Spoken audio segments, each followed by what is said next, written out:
Will this shop please come to order? Well, I guess not. Today we're going to turn a really simple beginner project, takes very basic skills, but it's a great gift for judges, lawyers, incoming presidents, outgoing presidents for an organization. So I think you'll have a lot of fun turning this. It's basically a gavel turned between centers. You don't even need to have a chuck. It's also a sounding board. So you don't damage your desk when you're striking this thing, and it increases the sound. Hi y'all, I'm Mike Pease, and I'm passionate about wood turning. And I'm here to share with you tips, tricks, and techniques to help you become a better wood turner. So if that's what you're interested in, please click on the subscribe button and ring the notification bell if you're not a current subscriber. We're going to start off talking about wood. You can make this gavel project out of most any type of dried hardwood. Walnut is very traditional, as is cherry. I've seen them made out of oak. Today we're going to, because I've been commissioned to turn this one out of a piece of old growth pine that came from a beam out of an old mill. That's what I'll be using today, and I think it'll be a little harder than the average 2x4. So first thing we're going to do is turn the gavel head out of this square of 2 1/4 by 2 1/4 by about 4 inches. That gives us enough room for the gavel head and a little bit of waste on each side. These are the blanks that we're going to be using in this project, and you'll see there's a piece for the gavel head, the handle, and also the sounding board. First thing we're going to do is turn this between centers. As I say, this project can be turned without a chuck, although a chuck can make it very handy. All right, we're going to turn the speed up this thing a little bit, over 1,000. It's fastened very securely between centers. Anchor the spindle roughing gouge on my hip. Anchor the tool. Ride the bevel.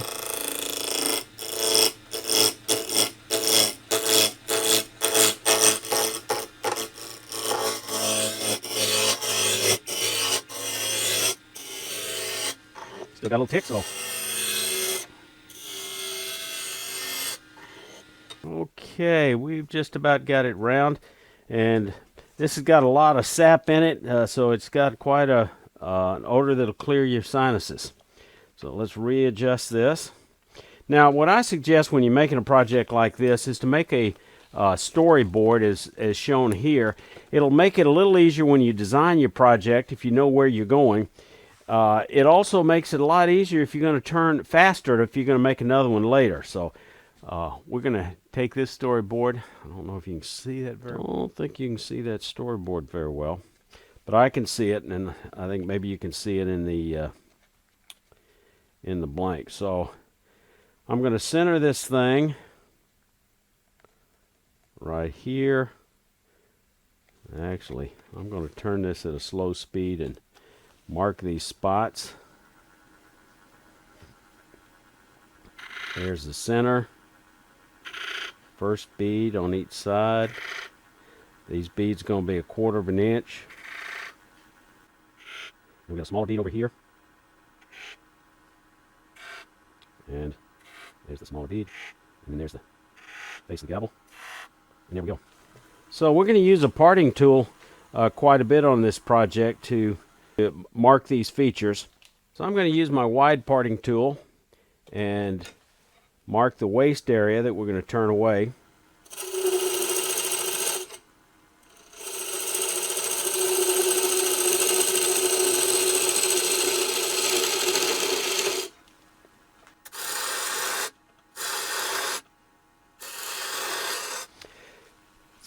Since I want to show you how to turn this project without a chuck, we're turning it between centers, but if I was turning it with the chuck, I would put a chuck tenon on one end so I could turn one end freely and then part off on the other. But you can do it just fine between centers like this. Now, we've got the part in the middle. We're just going to take it down between that bead.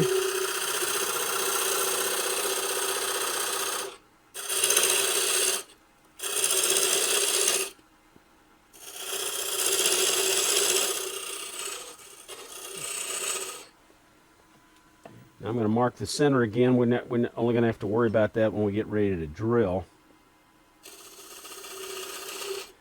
Get that. So I'm just going to eyeball that. Okay, so there's the center. We'll worry about that later. Next thing I'm going to take down is this area. Let's get the speed back up a little bit. I'm using this beading and parting tool, which is just a wide parting tool, and I've got the speed up to about 1400. So now we're going to take it down, and I'm taking it down to the height of each side of the middle.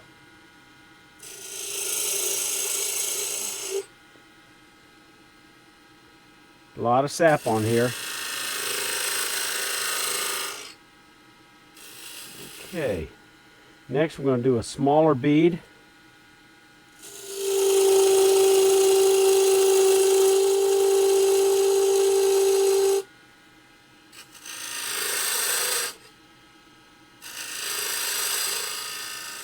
Again, I'm trying to keep the thickness all the way across even. That's probably best evaluated with some calipers. Going a little bit too far here, going a little bit too far there. Actually, we'll just take it down a little bit more in the middle, and we'll be, actually, I'm not going to worry about that. It's just going to be about right. Okay.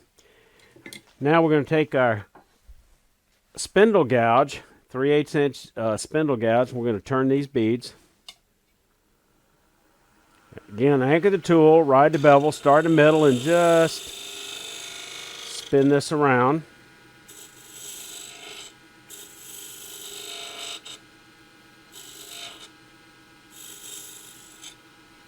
Come across on each one. Just roll this over. You're cutting with just the leading edge of that spindle gouge. One more bead to finish here. Okay, that's looking good. The grain's very pronounced in this, which should make it very nice when we go to lining it up and drilling. Next thing I'm going to do is I'm going to do a little bit of a cove between here and here with a little bit of fillet on each end. So let's start with taking a smaller parting tool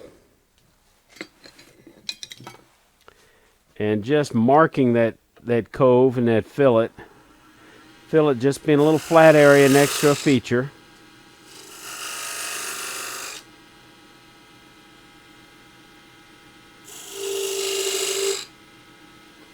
Okay, those fillets look even. Now all I've got to do is take this, come up on its side, coming in with the direction of the flute, 90 degrees, and then I'm going to drop the handle, pivot it up toward the center, and stop when I get to the middle. Then come in from the other side, across my body.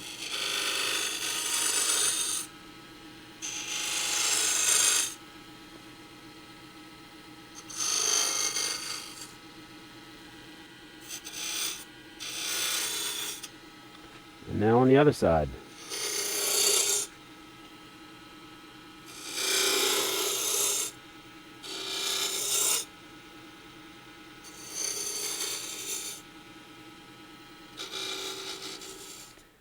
That's looking good. Now all I've got to do is I'm going to dome each end where you're going to be striking it. You don't want it concave. You want it just slightly domed.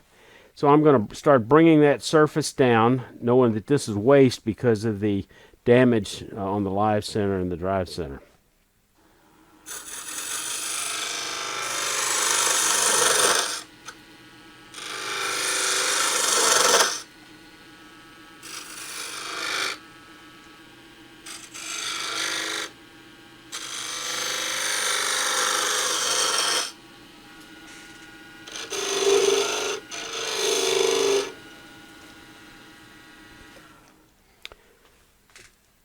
And I'm just going to touch this up very lightly with some sandpaper before I start parting it off. I'll do that off the lathe, or off the camera. Okay, I'm going to add one little crisping detail right here to the corner.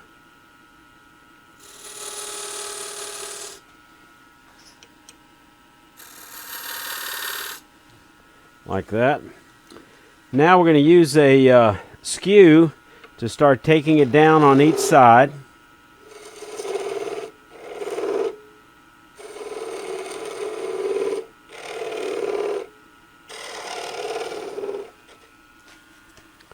I'm going to come in there with a thin parting tool and just take this down a little bit more before we saw it. We're going to cut this off with a flush cut saw. Alright, this side I think we'll go ahead and part off. And that's got it. Okay. So this part we can trim easily with a chisel and then sand. This part we're going to actually cut off with a flush cut saw. And there's our gavel. Putting your mandrel in the lathe head is headstock is an easy way to be able to allow two hands to make it easy for these kinds of dome surfaces or bowl bottoms. Now the challenge is going to be drilling a hole. You could do this while it's a flat block, but then you couldn't pick the optimum grain location. And you can see here, this is clearly where I want to be the top of the mallet, and so I want to get just exactly opposite of that right here on this side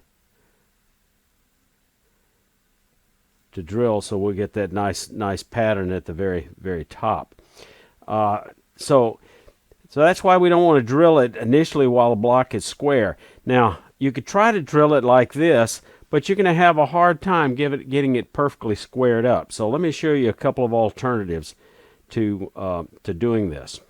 If you have a drill press, this is a good way to drill it. You can orient the grain, you can mark exactly where the point is, and hold it in a V block. I like to use a brad point drill bit, but most any drill bit probably work, but this reduces the wander, and I have it marked so I can drill it 3/4 of an inch. But maybe you don't have a drill press. Maybe you could struggle through using an electric hand drill. Let me show you another approach on the lathe. A lathe makes a great horizontal boring machine, and to use it, we're going to use what we call a crotch pocket or a crotch pad center. Basically, it's a V block attached to a turned Morse taper that fits in the tailstock like so. You're going to then orient it similar to before to get it lined up exactly where you want the hole to be. We're going to turn this on. Be nice if I had 3 hands at this point.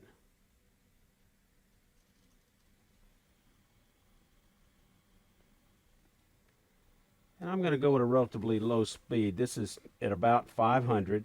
And now I'm simply going to just drive this in.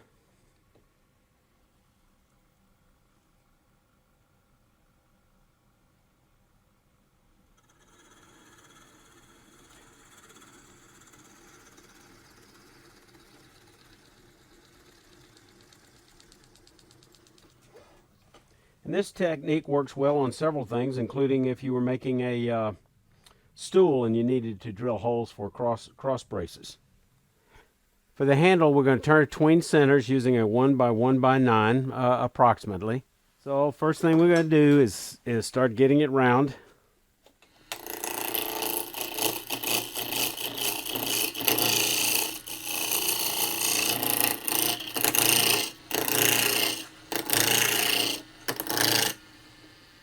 Okay, I had my setting originally on RPMs of 325 to 1750, but I wanted to crank it up to 650 to 3500, so I changed the belt settings, and here we go.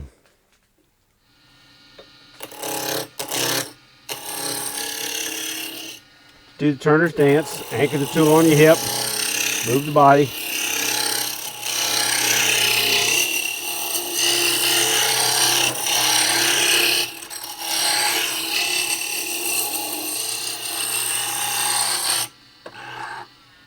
We're going to start taking the tip down.